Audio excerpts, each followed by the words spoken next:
of Kuwait, where Saudi Arabia and Iraq share a long border, holes were bulldozed in sand barriers built by the Iraqi army.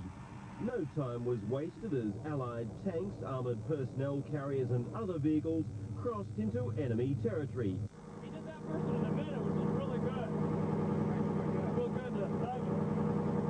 Behind them came trucks loaded with rockets, missiles and artillery shells. Thousands of troops followed. In the lead-up to the ground offensive, Allied planes flew a record 1,200 missions in 24 hours.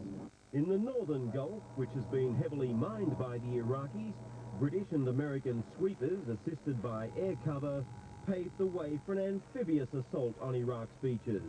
The 5 British minesweepers are much more sophisticated than their American counterparts. Target length 8.9 feet, target height 0.3, possible mine. Packed with electronic gadgetry, they have fiberglass hulls to make them magnetically and acoustically invisible to mines.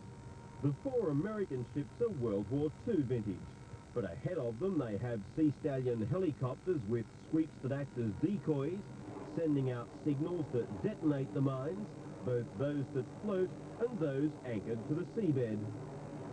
The British are also using conventional sweeps, connected by cables with sharp cutting edges that sever the moorings to the anchored mines.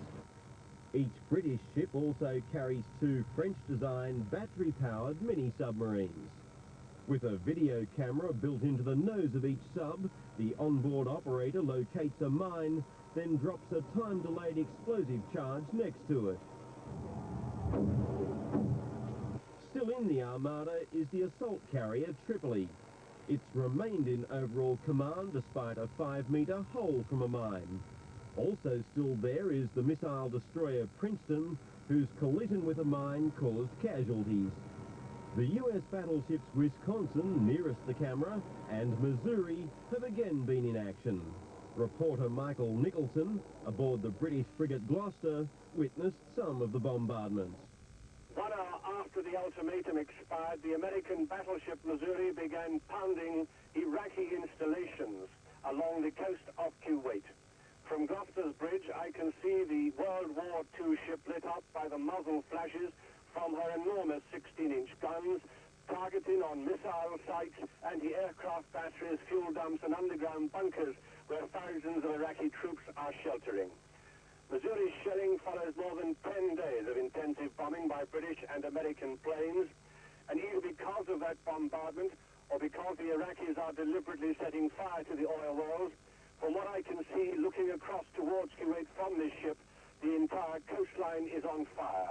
I've counted nearly 40 separate huge columns of flames and smoke along the shoreline, rising thousands of feet high, and beyond them the night sky glows with many, many more. On landing craft, assault vehicles were ready below deck. To assist the coastal invasion, an American U-2 spy plane took off on a mission 24 kilometres above Iraqi-held territory to gather intelligence on troop concentrations and the oil fires.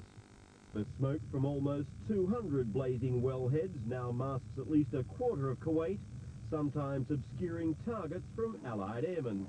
British Tornado pilots gave vivid accounts of the smoke screen. Forms now a large triangle, the point of which is in southern Iraq, and the base of which is somewhere probably 300 or 400 miles south by now. The actual width of the base of the triangle is probably something like 150 miles or so. What's your impression of going through this? It's very thick. It's almost as thick as cloud now, and it's quite smelly. The Allied commanders say the fires are a measure of Hussein's desperation. The coalition force, led by General Norman Schwarzkopf, has promised a sudden, massive and decisive campaign.